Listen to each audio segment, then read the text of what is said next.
Hello guys, నా పేరు విజయ్. ఈరోజు మనం పార్ట్ టూ గురించి, పాపులేషన్లో పార్ట్ టూ గురించి మాట్లాడదాం. సో పోయిన టాపిక్ పాపులేషన్ అట్రిబ్యూట్స్ వరకు అయిపోయింది. సో ఇప్పుడు దాని కంటిన్యూషన్ టాపిక్ నుంచి మాట్లాడదాం, పాపులేషన్ గ్రోత్ గురించి. సో ఇక్కడ మాట్లాడితే the size of the population of any species is not a statistic parameter. Not a statistic parameter అనేది important line. It keeps changing with టైంతో పాటు ఇది చేంజ్ అవుతూ ఉంటుంది, depending on various factors including food availability, predation pressure, adverse weather.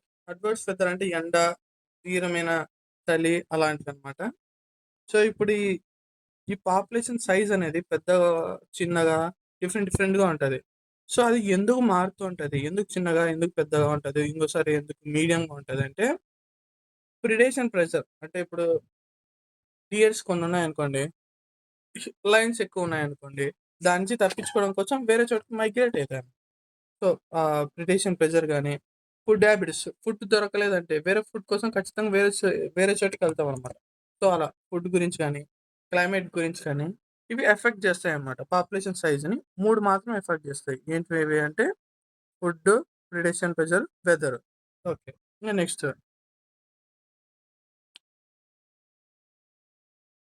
So ఈ population అనేది 4 bases మీద fluctuate అవుతుందట. Fluctuate అంటే ఏం లేదు, మారడం అనమాట. అంటే పైకి ఒకటి, కిందికి ఒకటి, మధ్యలో ఒకటి, అలా పైకి కిందికి అప్ అండ్ డౌన్స్ రావడానికి ఫ్లక్చుయేషన్ అంటారు. So the density of a population in a given habitat during a given period fluctuates due to changes of 4 basic process. ఏంటేంటివి అంటే immigration, emigration, mortality, natality. So ఇప్పుడు అవి ఏంటివి ఒకసారి చూద్దాం. ఇప్పుడు ఈ 4 అనేవి 2 సెట్స్గా డివైడ్ అయి ఉంటుంది. ఒక్కొక్క సెట్లో 2 ఉంటాయి.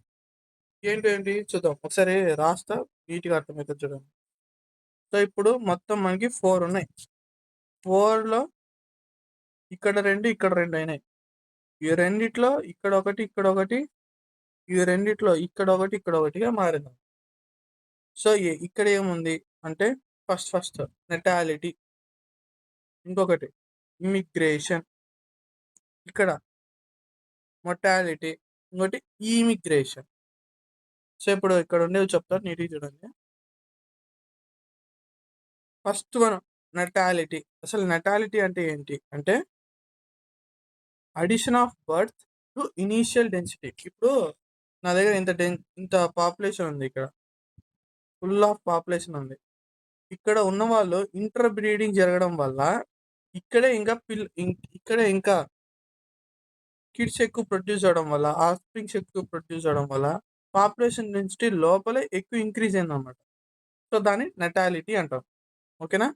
ఇప్పుడు మొటాలిటీ అంటే ఏంటి అంటే number of deaths in A population during a given time period. So ఇప్పుడు ఇందాక మాట్లాడుకున్నట్టే ఇది ఒక పాపులేషన్ అనుకోండి. ఈ పాపులేషన్లో ఎంతమంది పిల్లలు చనిపోయారో దాన్ని మొటాలిటీ అంటారు. ఓకేనా. నా నెటాలిటీ అంటే number of birds added to initial density. Mortality అంటే number of deaths in a given period of given time. So emigration అంటే ఏంటి అంటే సింపుల్, బయట నుంచి ఒకరు వచ్చి మన మన పాపులేషన్లో ఇంక్లూడ్ అవ్వడం. అంటే ఇది మన పాపులేషన్, బయట నుంచి ఒక 4-5 ఉన్నారు అనుకోండి, వీళ్ళందరూ వచ్చి ఇందులో ఇంక్లూడ్ ఇక్కడికి వచ్చేస్తున్నారు అనమాట. అంటే మైగ్రేట్ అవుతున్నారు అంట ఇక్కడ. సో దాన్ని ఇమిగ్రేషన్ అంటారు. సో ఇమిగ్రేషన్ అంటే ఏంటంటే number of individuals of the same species that have come in to the habitat from elsewhere. ఎక్కడి నుంచో వచ్చినారు మన పాపులేషన్కి. So during the time period మీరు ఈజీగా గుర్తుపెట్టేసుకోండి. నెటాలిటీ అంటే ఎంతమంది పిల్లలు పుట్టారు, మొటాలిటీ అంటే ఎంతమంది చనిపోయినారని. ఐమిగ్రేషన్ అంటే ఎక్కడి నుంచో మన చోటికి రావటం అన్నమాట. ఐమిగ్రేషన్కి ఆపోజిట్ ఏంటి అంటే ఇమిగ్రేషన్. అసలు ఇమిగ్రేషన్ అంటే ఏంటి అంటే, ఇది మన పాపులేషన్. మన పాపులేషన్‌లో నుంచి లెఫ్ట్ అయిపోతున్నారనమాట. సమ్‌వేర్ ఎల్స్‌కి. వేరే చోటికి ఎళ్ళిపోతున్నారు. ఇక్కడ కొత్త పాపులేషన్ ఉంది. ఇక్కడ మనోళ్ళందరూ ఇక్కడికి ఎళ్ళిపోతున్నారనమాట. బయటికెళ్ళిపోతున్నారు. సో, ఐమిగ్రేషన్ అనేది the number of individuals of a population who's left the habitat and gone elsewhere during the time period under conditions. So, okay. Consideration. ఇప్పుడు ఈ టేబుల్ చూసినట్టయితే ఈ యారోస్, ఈ పాజిటివ్, నెగెటివ్ సైన్స్ ఇవన్నీ ఇంపార్టెంటే. సో, అందుకు నేను కొంచెం డీటెయిల్‌గా చెప్తా చూడండి. పాపులేషన్ డెన్సిటీ యొక్క సైజ్‌ని పెంచేవి ఏవి? అంటే నటాలిటీ. ఎందుకంటే ఆహ్, ఇది నంబర్ ఆఫ్ బర్త్స్ ఇంక్రీజ్ అయితాయి కాబట్టి. ఇమిగ్రేషన్ ఎందుకంటే బయట నుంచి మన పాపులేషన్‌కి లోపలికొస్తున్నారు కాబట్టి పాపులేషన్ సైజ్ అనేది పెరుగుతుంది. సో, పాపులేషన్ సైజ్ అని టెక్నికల్‌గా ఏమని చెప్తామంటే పాపులేషన్ డెన్సిటీ అంటాం. దాన్ని ఎంతో డినోట్ చేస్తాం. పాత క్లాస్‌లో చెప్పుకున్నాం. So, symbols towards population density వైపు వచ్చినాయి. సో, ఇప్పుడు చూసినట్టు ఇగో చూడండి ఇది యారో పాపులేషన్ డెన్సిటీ వైపు వస్తుంది. యారో పాపులేషన్ డెన్సిటీ వైపు వస్తుంది. సో, ఇవన్నీ పాజిటివ్ అనమాట. ఇంక్రీజ్ అవుతుంది కాబట్టి పాజిటివ్. ఇప్పుడు ఇమిగ్రేషన్ అంటే మన పాపులేషన్ డెన్సిటీ నుంచి బయటికెళ్ళిపోతున్నారు. సమ్‌వేర్ ఎల్స్‌కి. సో, అందుకు నెగెటివ్. యారో మార్క్ చూడండి బయటికొచ్చింది. బయటికి. పాపులేషన్ డెన్సిటీ నుంచి బయటికి అంటే తగ్గిపోతుంది సైజ్. మొర్టాలిటీ మన పాపులేషన్‌లో నంబర్ ఆఫ్ డెత్స్ జరుగుతున్నాయి కాబట్టి సైజ్ అనేది తగ్గుతుంది. సో, పాపులేషన్ సైజ్ చిన్నగా అవుతుందంటే నెగెటివ్ బయటికొస్తుంది. ఈ యారోస్ కొంచెం జాగ్రత్తగా చూసుకోండి. సో, దీనికి ఫార్ములా ఇది NT+1 = NT+I - D+C. అసలు ఏంటి ఇది అంటే ఎన్‌టి అంటే population density at time interval T. B అంటే నంబర్ ఆఫ్ బర్త్స్. ఐ అంటే ఐమిగ్రేషన్. ఇది చూసారా? ఇది ఇంక్రీజ్ చేస్తది. ఒక నిమిషం. ఇది పాపులేషన్ సైజ్‌ని ఇంక్రీజ్ చేసేదే. ఇది పాపులేషన్ సైజ్ ఇంక్రీజ్ చేసేదే. రెండిటిని యాడ్ చేస్తాం. Next minus number of deaths plus number of individuals gone to somewhere. So, దీన్ని ప్లస్ చేస్తాం. సో, ఫార్ములా ఇదనమాట.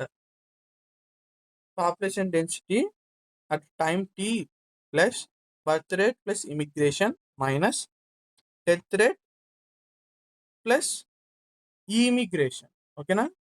ఇది ఇంపార్టెంట్. ఇది డైరెక్ట్ ఎన్‌సీఈఆర్‌టీ లైన్‌లో ప్లస్, మైనస్‌లు తేడాతో ఇచ్చి ఏది రైటో అని అడుగుతారనమాట. సో, ఇది మీరు డైరెక్ట్ లైన్ గుర్తుపెట్టుకోవాలా. ఇప్పుడు మనం మాట్లాడితే నార్మల్ పాపులేషన్‌లో ఉంటే number of birth rate, death rate అవి చూపిస్తాయన్నమాట. నార్మల్ అప్రాప్రియేట్ మెజర్స్‌గా చూపిస్తాయన్నమాట. సో, ఒకసారి చూడండి.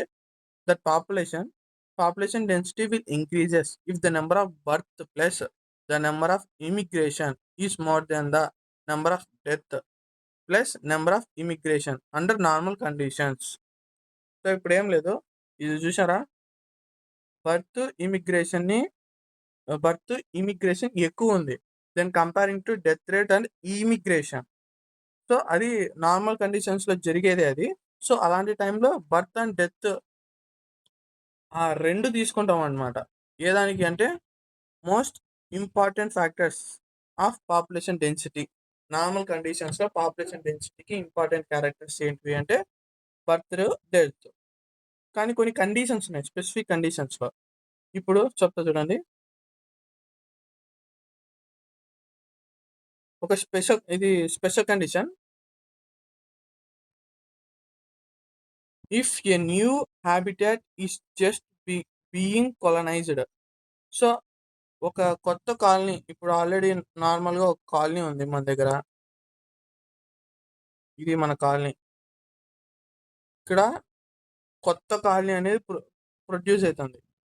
సో, అలాంటి టైంలో ఈ కొత్త పాపులేషన్ ప్రొడ్యూస్ అవుతుంది కదా! బర్త్, డెత్ కన్నా ఇమిగ్రేషన్ అనేది బెటర్‌గా చెప్పడానికి యూజ్ అవుతదని చెప్తున్నాడు. నీట్‌గా ఈ పేరా అంతా ఒకసారి చూసుకుందాం. స్టార్టింగ్ నుంచి ఏం చెప్తున్నాడంటే population growth it is not a statistic parameter. అది ఫ్యాక్టర్స్ ద్వారా ఎఫెక్ట్ అవ్వగలదు. ఏ ఫ్యాక్టర్స్ వల్ల ఎఫెక్ట్ అవుతుందంటే ఫుడ్ అవైలబిలిటీ కానీ, ప్రిడేషన్ ప్రెజర్ కానీ, వెదర్ కానీ. సో ఇందులో ఫ్లక్చువేషన్స్ రావడానికి కారణం ఏంటంటే 4. ఒకటి ఏంటది? నెటాలిటీ, మొటాలిటీ, ఇమిగ్రేషన్, ఇమిగ్రేషన్. ఇందులో నెటాలిటీ, ఇమిగ్రేషన్ అనేది పాపులేషన్ సైజ్‌ని పెంచుతాయి. So positive. మొటాలిటీ, ఇమిగ్రేషన్ అనేవి పాపులేషన్ సైజ్‌ని తగ్గిస్తాయి కాబట్టి నెగెటివ్. ఇవి నెగెటివ్ అనేది సైన్స్. అండ్ ఈ ఫార్ములా డైరెక్ట్‌గా గుర్తుపెట్టుకోవాలా. ఇప్పుడు నార్మల్ కండిషన్స్‌లో మనం అప్రాప్రియేట్‌గా యూజ్ చేసేది ఏంటంటే బర్త్ అండ్ డెత్స్. కానీ కొన్ని స్పెషల్ కండిషన్స్‌లో ఇమిగ్రేషన్‌ని ఇంక్లూడ్ చేస్తాం.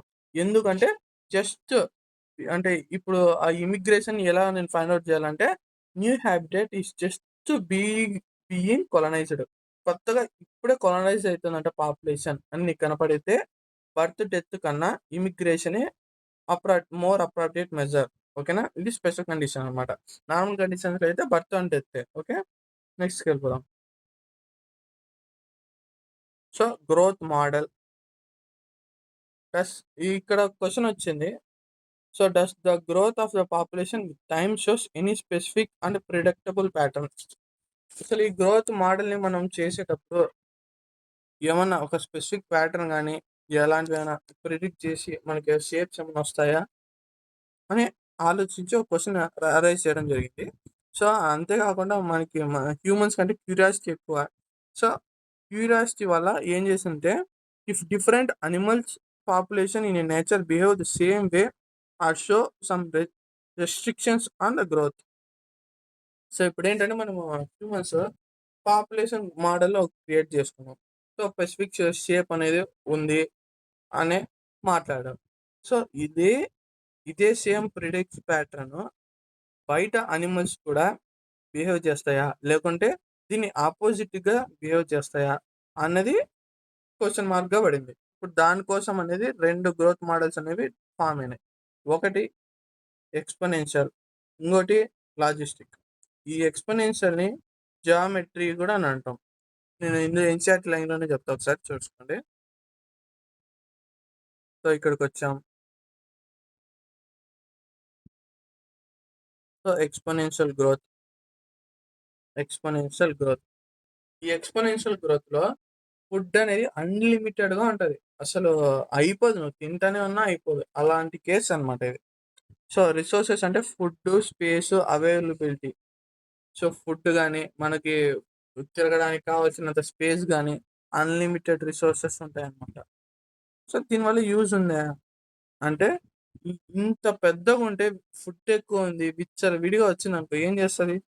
సూపర్‌గా మనం గ్రోత్ జరగడం అంటే మన గ్రోత్ జరుగుతుంది. డెవలప్‌మెంట్ జరుగుతుంది. రీప్రొడక్షన్ కెపాసిటీ వచ్చిందనుకో ఏమైతది? మన ఆఫ్‌స్ప్రింగ్స్ ఎక్కువ ప్రొడ్యూస్ అయితయి. So, potential of to grow in number అని మాట్లాడొచ్చనమాట. ఇన్‌షార్ట్ లైన్ ఒకసారి చూద్దాం చూడండి. Each species has the ability really to give rise to fully its innate potential to grow in number. So, ఇందులో ఏం లేదు. ఇప్పుడు ఐదుగురున్నారనుకోండి మనుషులు. సో, ఆ ఐదుగురికి హైలీ పొటెన్షియల్ ఉందంట. To produce more number. అంటే ఆఫ్‌స్ప్రింగ్స్ ప్రొడ్యూస్ చేయడానికి మాక్సిమం పొటెన్షియల్ మొత్తం ఉందంట వాళ్ళకి. సో, ప్లాంట్స్‌లో గాని, యానిమల్స్‌లో గాని, బర్డ్స్‌లో గాని ఎలాంటి ఎక్స్‌ప్రెషన్స్ లేకోకుండా మొత్తం హై పొటెన్షియల్ ఇచ్చేసాడనమాట ఇప్పుడు. సో, ఇప్పుడు ఈ ఎక్స్‌పోనెన్షియల్‌ని జియోమెట్రికల్ ఫ్యాషన్ గూడా అంటారు. ఇందాకే చెప్పుకున్నట్టు పాపులేషన్ సైజ్‌ని ఎంతో డినోట్ చేస్తారో, ఇందులో బర్త్ రేట్స్, డెత్ రేట్స్ అని ఉంటాయి. సో, ఇప్పుడు మీకిది కనబడుతుందా? dN/dt equal to R into N అని. సో, ఈ ఆర్ అనేది ఇంట్రిన్సిక్ ఫ్యాక్టర్. లేకుంటే న్యాచురల్ ఇంక్రీజ్. సో, ఇది గుర్తుపెట్టుకోవాలా. సో, ఇందులో ఇది అనేది యాక్చువల్లీ ఇదేంటి చెప్పండి? Exponential growth. ఎక్స్‌పోనెన్షియల్ గ్రోత్ ఏమనంటారు? ఇంకొక రకంగా అంటే జియోమెట్రికల్ ఫ్యాషన్. ఇందులో మనకి కర్వ్ ఎలా వస్తుందంటే సిగ్మాయిడ్ కర్వ్‌లా వస్తది. సో, ఇక్కడ చూస్తున్నారా? ఇది సిగ్మాయిడ్ కర్వ్. dN/dt అంటే ఏం లేదు. పాపులేషన్ యొక్క population density by time equal to R into N అని పెట్టినాం. సో ఆర్ అంటే ఇంట్రెన్సిక్ ఫ్యాక్టర్ లేకుంటే ఇంట్రెన్సిక్ రేట్. ఇది గుర్తుపెట్టుకోవాలి, ఎందుకంటే దీంట్లో గ్రాఫ్స్ ఎక్కువ ఉంటాయి. గ్రాఫ్స్లో మనం చెప్పుకోవాలంటే సిగ్మాయిడ్ కర్వ్ ఎప్పుడు వస్తుంది, జే షేప్డ్ కర్వ్ ఎప్పుడు వస్తుంది అని అంటారు. జే షేప్డ్ కర్వ్ ఎప్పుడు వస్తుంది అంటే exponential growth. Sigmoid curve shape ఎప్పుడు వస్తుంది అంటే లాజిస్టిక్ గ్రోత్. సో నేను రివర్స్ చెప్పా కదా మీకు. ఓకే ఓకే, ఇదిగోండి ఇది ఉంది చూసారా, ఇది జే షేప్డ్ అనమాట. ఇది జే షేప్. జే షేప్ ఏది అంటే exponential growth or geometrical shape అని చెప్తాం అనమాట. సో ఇది దీని formula dN/dt equal to N R. సరే సారీ, ఎన్ఆర్ అన్న ఆర్ అన్న ఒకటేలేండి, ఏం పర్లేదు. సో ఆర్ అనేది ఏంటి అని అంటే intrinsic rate or natural increasing అని చెప్పొచ్చు. సో ఇందులో ఆర్ వాల్యూస్ అడిగే ఛాన్స్ ఉంది. R values of Norway rat ఎంత అంటే 0.015. మళ్ళీ 4 బీటిల్స్కి ఆర్ వాల్యూ ఎంత అంటే 0.12. ఇంకా ఇండియన్ పాపులేషన్ 1981లో ఆర్ వాల్యూ ఎంత అంటే 0.0205. ఇది మ్యాక్సిమం అడగరు ఇండియాది, ఎందుకంటే ఇప్పుడు మనం ఉండే 2025లో, కాబట్టి వదిలేయండి. సో ఇందాక మాట్లాడుకున్నట్టు జామెట్రికల్ ఫ్యాషన్లో అంటే ఎక్స్పోనెన్షియల్ గ్రోత్లో జే షేప్ అనేది అప్టైండ్ అవుతుంది. ఇది ఫార్ములా. ఎన్టీ అంటే population density at time T. N naught అంటే population density at time equal to 0. E అనేది బేస్ న్యాచురల్ లాగరిథం. ఆర్ అంటే intrinsic nature or natural increase. T అంటే టైం. సో ఇవి గుర్తుపెట్టుకోవాలి. సో ఇంకా మనం ముందుకు వచ్చామనుకోండి, any species growing exponentially under unlimited resources conditions, such resources population density at very short time period use large number of spring circuits. లేకుంటే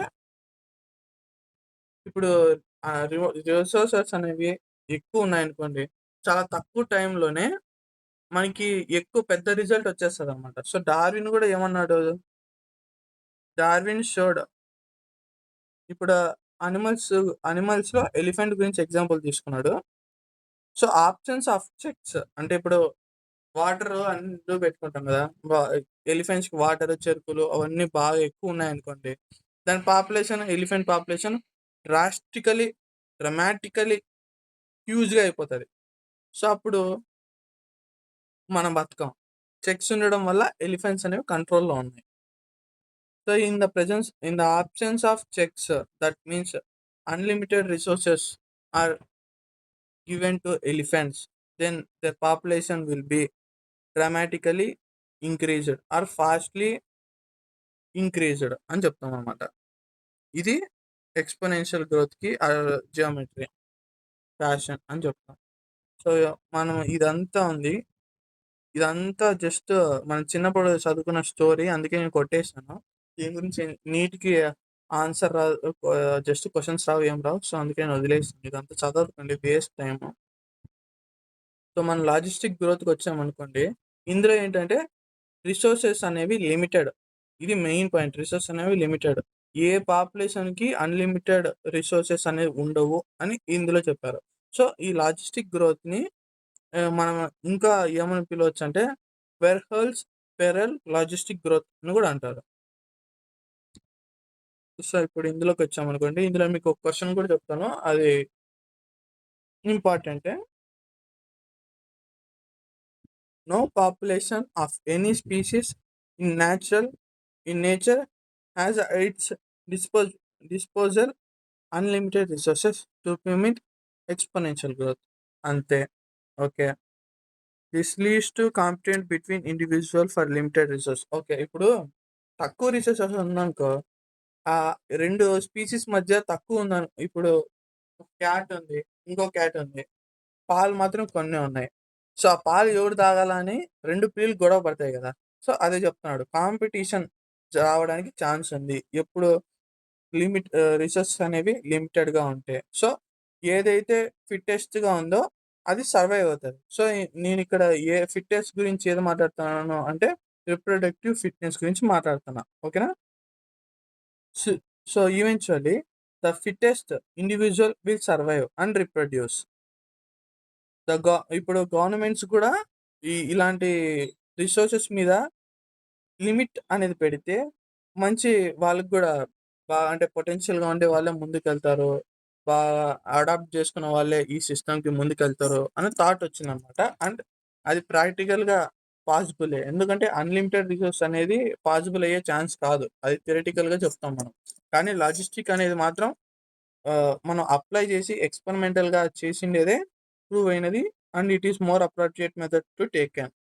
okay, ఇందులో ఈ లిమిటింగ్ అంటే ఇప్పుడు మనం లిమిట్ అని అంటున్నాం కదా, సో ఆ లిమిటింగ్ని క్యారియింగ్ కెపాసిటీ అని చెప్తాం అనమాట. దాన్ని ఎలా ఇండికేట్ చేస్తామంటే కేతో ఇండికేట్ చేస్తాం అనమాట.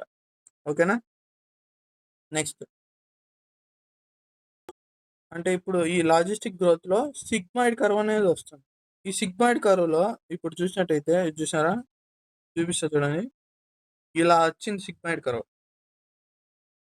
ఇక్కడ ఉంది చూసారా, దీన్ని ఏ, దీన్ని బి, దీన్ని సి అనుకున్నాం అనుకోండి, ఇలా ఒక లైన్ గీసాం అనుకోండి, ఇది ఏ సిమ్టమ్ అంటే ఇక్కడ సిమ్టమ్స్ ఏమి చూపించదు అనమాట.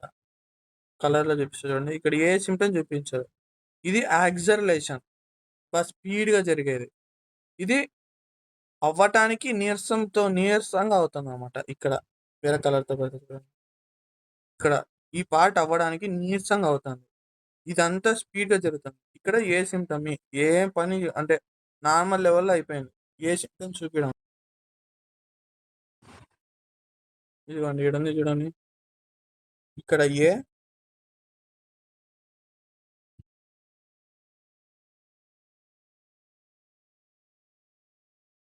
ఇదిగోండి ఇది ఏ, ఇదంతా బి, ఇదంతా సి.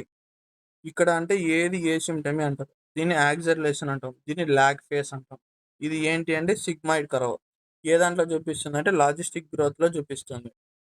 సో దీనికి ఫార్ములా ఏంటి అంటే dN/dt = Rn. ఇందాక ఇదే ఫార్ములా మనము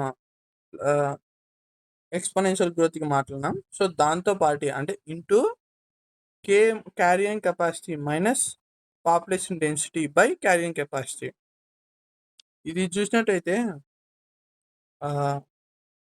కే ఈక్వల్ టు 1 అని ఇస్తారనమాట. సో n/k ఏమవుతుంది అంటే n/k ఈజ్ ఈక్వల్ టు కూడా 1 అవుతుంది. ఎందుకు? ఎందుకంటే క్యారియింగ్ కెపాసిటీకి ఇది ఇక్కడ ఉంది చూసారా, దీనికి ఈక్వల్ కావాలన్నమాట ఈ పార్ట్ అనేది. సో అందుకు కే అనేది 1 అయినప్పుడు n/k అనేది కూడా 1 అవుతుంది. ఇది నీటికి రాదు, జస్ట్ గుర్తుపెట్టుకోండి. జస్ట్ కే అనేది 1 అయినప్పుడు n/k ఏమవుతుంది అంటే 1 అని గుర్తుపెట్టుకోండి, సరిపోతుంది.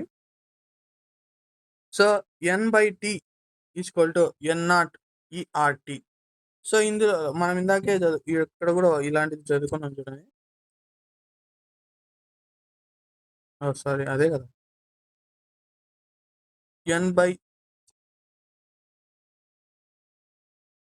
dN/dt = Rn. ఇది మనం చదువుకునేది ఏ దాంట్లో అంటే లాజిస్టిక్, సారీ ఇది ఎక్స్పోనెన్షియల్లో చదువుకున్నాం. సో ఈ ఎక్స్పోనెన్షియల్కి సింపుల్గా carrying capacity minus population density by carrying capacity పెట్టేస్తే లాజిస్టిక్ గ్రోత్. సో ఈ పార్ట్ అంతా ఎక్స్పోనెన్షియల్, దీన్ని యాడ్ చేస్తే లాజిస్టిక్. ఇలా గుర్తుపెట్టుకుంటే ఈజీగా వస్తుంది అన్నమాట. సో ఇక్కడ అదే చెప్పారు. ఎన్ అంటే ఏంటి అంటే population density at time T, R అంటే intrinsic rate of natural increase, K అంటే క్యారియింగ్ కెపాసిటీ. సో ఈ since resources for growth for mostly animals population are fitted and becomes limited soon or later, the logistic growth model is considered as more realistic one. So ఇప్పుడు theoretical కన్నా ఇది experimental చేయడం వల్ల more realistic one అని మనం చెప్తున్నాం. ఓకేనా. ఇంకా నెక్స్ట్ పార్ట్కి వచ్చామనుకోండి, లైఫ్ హిస్టరీ వేరియేషన్. ఓ మంచి మంచి మంచి టాపిక్ ఇది. ఈ హైలైట్ చేసిండేది గ్రీన్ లైన్స్ ఉండేది, అవి రెండు ఇంపార్టెంట్ ఇందులో. సో ఇప్పుడు స్టార్ట్ చేద్దాం చూడండి. Population evolve to maximize their reproduction fitness. Also called as Darwin fitness. Darwin ఏం చెప్పాడు? ఏదైతే ఫిట్‌గా ఉంటదో అది నెక్స్ట్ జనరేషన్‌కి నెక్స్ట్ జనరేషన్‌కెళ్ళెళ్ళి స్టాండర్డ్‌గా ఉంటది అన్నాడు. సో, మనం ఏ దాని గురించి మాట్లాడుతుంటే రిప్రొడక్టివ్ ఫిట్‌నెస్ గురించి మాట్లాడుతున్నాం. ఇప్పుడు డార్విన్ చెప్పాడు. So, in habit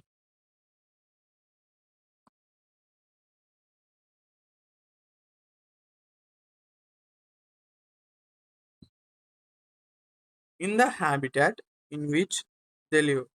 Under particular set of selection pressure, organisms evolve towards more efficiency reproductive strategies.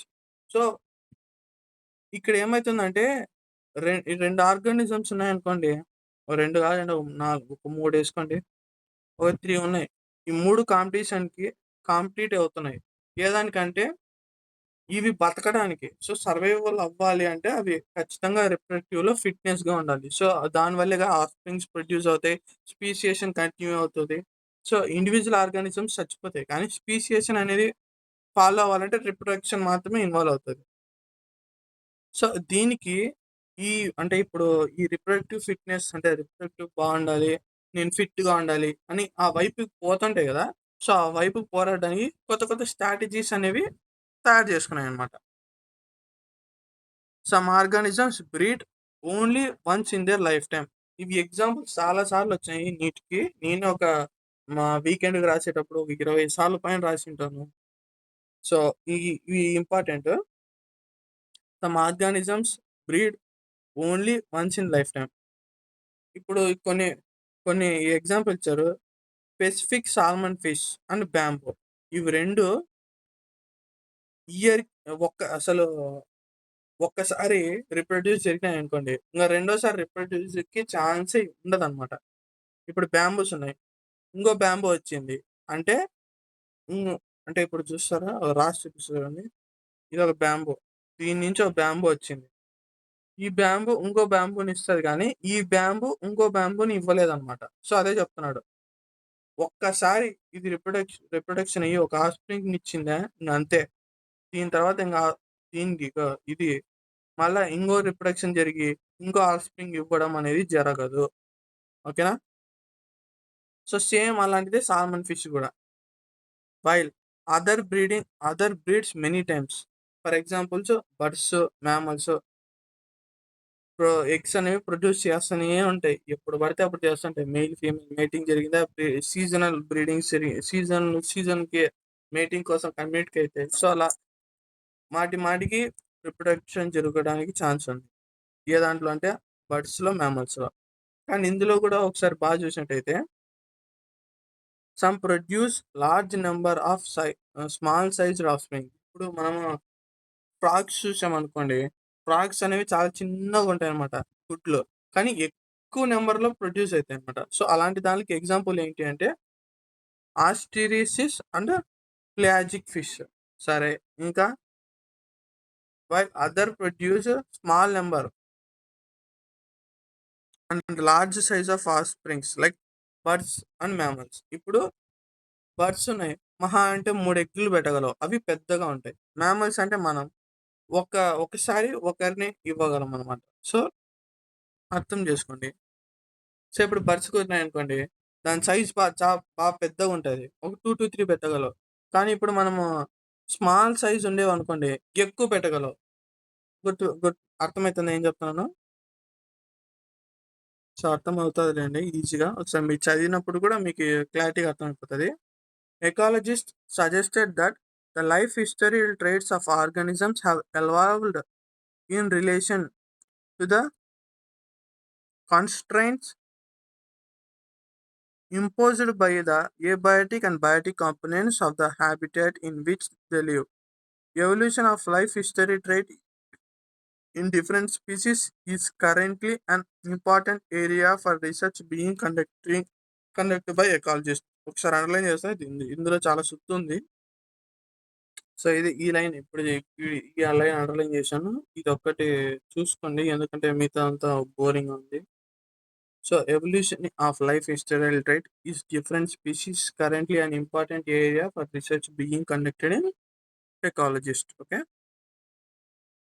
So, ఇప్పుడు నెక్స్ట్ టాపిక్ పోయినామనుకో పాపులేషన్ ఇంటరాక్షన్. ఇప్పుడు పాపులేషన్ ఇంటరాక్షన్ అంటే కమ్యూనికేషన్ అనమాట. ఆర్గానిజంతో కమ్యూనికేట్ ఎలా అవుతది అంటే, there is no such habit and such a situation even a normal organism for example for any species minimal requirement of more than one species.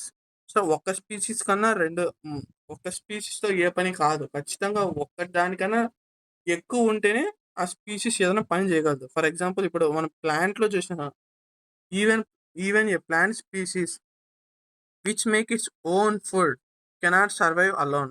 It needs soil microbes to break down organic matter in soil and return inorganic nutrients for absorption. So ఈ microbes అనేవి మట్టిలో ఉంటాయి కదా, ఈ organic మ్యాటర్ని break down చేసి inorganic nutritions inorganic nutritions ఇస్తాయి. So అవి roots నుంచి అబ్జర్వ్ చేసుకుంటాయి. సో ఖచ్చితంగా ప్లాంట్ అయినా తన ఓన్ ఫుడ్ తయారు చేసుకునే ప్లాంట్ అయినా మైక్రో ఆర్గానిజం సాయిల్లో ఉండే దాని మీద డిపెండ్ అయిందనమాట. ఏది సింగిల్గా లేదు అని చెప్తున్నారు. ఓకే, నెక్స్ట్ ఇంకేం చెప్పాడు? It is obvious that in nature animals, plants, microbes do not and cannot live in an isolated but interact in various ways to form biological community. అంతేగా, ఇప్పుడు 3 ఉన్నాయి, అనిమల్స్, ప్లాంట్స్, మైక్రోబ్స్. ఇండివిజువల్గా బతకలేవు, ఎలాగో అలాగా ఖచ్చితంగా interaction జరుగుతుంది. ఇంటరాక్షన్ జరగడం ఏ లెవెల్లో జరుగుతుందంటే బయాలజికల్ లెవెల్లో జరగడం వల్ల బయాలజికల్ కమ్యూనిటీ ఫామ్ అవుతుంది అనమాట. సో ఇప్పుడు even in minimal community many interactive linkages exist although all may not be readily apart. So ఇది అంత ఇంపార్టెంట్ కాదు, లైన్ వదిలేంటి, కొట్టేస్తా కావాలంటే. So inter-specific interaction arises from interaction of population of 2 different species. అంతేగా, ఇప్పుడు 2 species లేకుంటే 3 species ఉంటేగా interaction చేసుకోవడానికి. ఒకటే ఉంటే దాంతో అదే మాట్లాడుకుంటే పిచ్చోడు అంటాం, అంతే కదా. So okay, they they could be beneficial. మన జ్ఞానాన్ని వేరే వాళ్ళతో ఎక్స్చేంజ్ చేసుకోవడం వల్ల మనకి పెరుగుద్ది, వాడికి ఏదో కొంచెం అన్న వస్తుంది కదా. సో షేరింగ్ అనేది ఉంటే బెనిఫిషియల్ అని చెప్తున్నాడు అనమాట.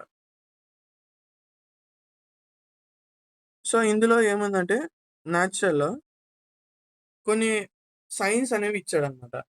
పాజిటివ్ సైన్ కానీ, అంటే బెనిఫిషియల్ జరిగింది అంటే పాజిటివ్, నెగిటివ్ జరిగింది అంటే డ్యామేజ్ అయినట్టు. సో డ్యామేజ్ని డిటర్మినెంటల్ అంటారు. సో జీరో అని వచ్చిందంటే న్యూట్రల్లో ఉన్నట్టు. ఈ వాల్యూస్ గుర్తుపెట్టుకోండి. పాజిటివ్ అంటే బెనిఫిట్ జరిగినట్టు, నెగిటివ్ అంటే డ్యామేజ్ జరిగినట్టు ఆర్ డిటర్మినెంటల్, జీరో అంటే న్యూట్రల్. సో ఇక్కడ ఒక టేబుల్ ఇచ్చారు చూడండి, ఇది ఇంపార్టెంట్, అందుకే లైన్ టు లైన్ పెట్టా. సో ఇప్పుడు 2 స్పీసీస్ ఉన్నాయి. 2 స్పీసీస్ బెనిఫిషియల్‌గా ఉన్నాయి అంటే స్పీసీస్ ఏ, స్పీసీస్ బి. స్పీసీస్ ఏ పాజిటివ్ ఉంది, స్పీసీస్ బి ఉంది పాజిటివ్ ఉంది. 2 స్పీసీస్ పాజిటివ్‌గా ఉన్నాయంటే అది మ్యూచువలిజం. 2 స్పీసీస్ నెగెటివ్‌గా ఉన్నాయంటే అది కాంపిటీషన్. ఎందుకంటే 2 గొడవ పడడం వల్ల ఏ పాలు ఇప్పుడు 2 పిల్లులున్నాయి. 2 గొడవ పడడం వల్ల పాలు కింద పడిపోయినాయనుకోండి. 2కి వేస్టేగా. సో అందుకు కాంపిటీషన్ అనేది 2 స్పీసీస్‌కి బెనిఫిషియల్ కాదు అని ఇచ్చారు. సో ఇంకా ప్రిడేషన్, పారాసైటిజంకి వచ్చామనుకోండి. పారాసైట్ అంటే తెలుసు, అది బతికి మనల్ని చంపేస్తుంది. సో సేమ్ వే ప్రిడేషన్ కూడా అలాంటిదే. సో ఏదైతే మన మన మన పైన డిపెండ్ అవుతుందో దానికి పాజిటివ్, అది బాగానే బెనిఫిషియల్ అవుతుంది. కానీ మనం బాగుండం. సో ఎందుకంటే మన రిప్రొడక్టివ్ కెపాసిటీ కానీ మన లైఫ్ ప్లాన్ కానీ తగ్గించేస్తుంది అనమాట. సో ఒకటి పాజిటివ్, ఇంకోటి నెగిటివ్, ఇంకోటి పాజిటివ్, ఇంకోటి నెగిటివ్. ఎగ్జాంపుల్స్ ఏంటివి అంటే పారాసైటిజం అండ్ ప్రిడేషన్. నెక్స్ట్ కమెన్సలిజం అంటే ఒకటి పాజిటివ్, అంటే ఒక స్పీసీస్ ఏ అనేది బెనిఫిషియల్ కానీ మనల్ని హార్మ్ చేయకోకుండా ఉంటుంది అనమాట. సరే, ఇంకో స్పీసీస్ అనేది మనం హార్మ్ చేస్తుంది, ఇంకో దానికి ఏమి, అంటే మన హార్మ్ చేయడం వల్ల దానికి ఏం కూడా రాదనమాట. రెండో స్పీసీస్‌కో నెగెటివ్ అండ్ జీరో అంటే అమెన్సలిజం. సో ఈ అమెన్సలిజంకి ఎగ్జాంపుల్స్ ఎన్‌సీఈఆర్‌టీలో ఏం లేవు, కానీ అమెన్సలిజంలో స్పీసీస్ ఏ ఎలా ఉంటది, స్పీసీస్ బి ఎలా ఉంటదని అడుగుతారు. So species A is negative, అంటే దానికి బెనిఫిషియల్ రోల్ ఏముండదు. సో రెండో స్పీసీస్‌కి ఏమైనా బెనిఫిషియల్ అంటే ఏం గాదు. అలా అని ఏమైనా చచ్చిపోతదా, తగ్గిపోతదా, నెగెటివ్‌లో ఉంటదంటే నెగెటివ్ కాదు, న్యూట్రల్‌లో ఉంటది. So okay, both the species beneficial in mutualism. So okay. both loses in competition. Okay. Parasitism and predation.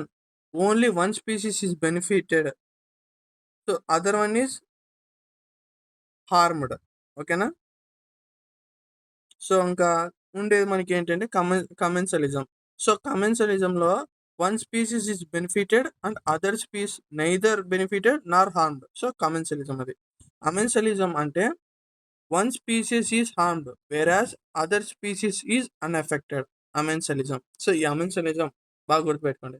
ఒకటి హార్మ్డ్ అవుతుంది, ఇంకోటి అన్ఎఫెక్టెడ్గా ఉంటుంది. ఇందులో కామన్గా ఏముందంటే ప్రిడేషన్కి, పారాసైటిజంకి, కమెన్సలిజం. ఒకసారి చూసినట్టయితే చూసారా, ఇక్కడ పెడతా చూడండి డాట్స్. ది ప్రిడేషన్, పారాసైటిజం, కమెన్సలిజం, ఈ మూడు ఒక స్పీసీస్ అనేవి బెనిఫిషియల్గా జరుగుతుంది. సో ఇక్కడ ఏ దాంట్లో లింక్ అయ్యి ఉంటుంది అంటే ఇక్కడ ఇచ్చారు క్లోజ్లీ టుగెదర్. ఎక్కడ అంటే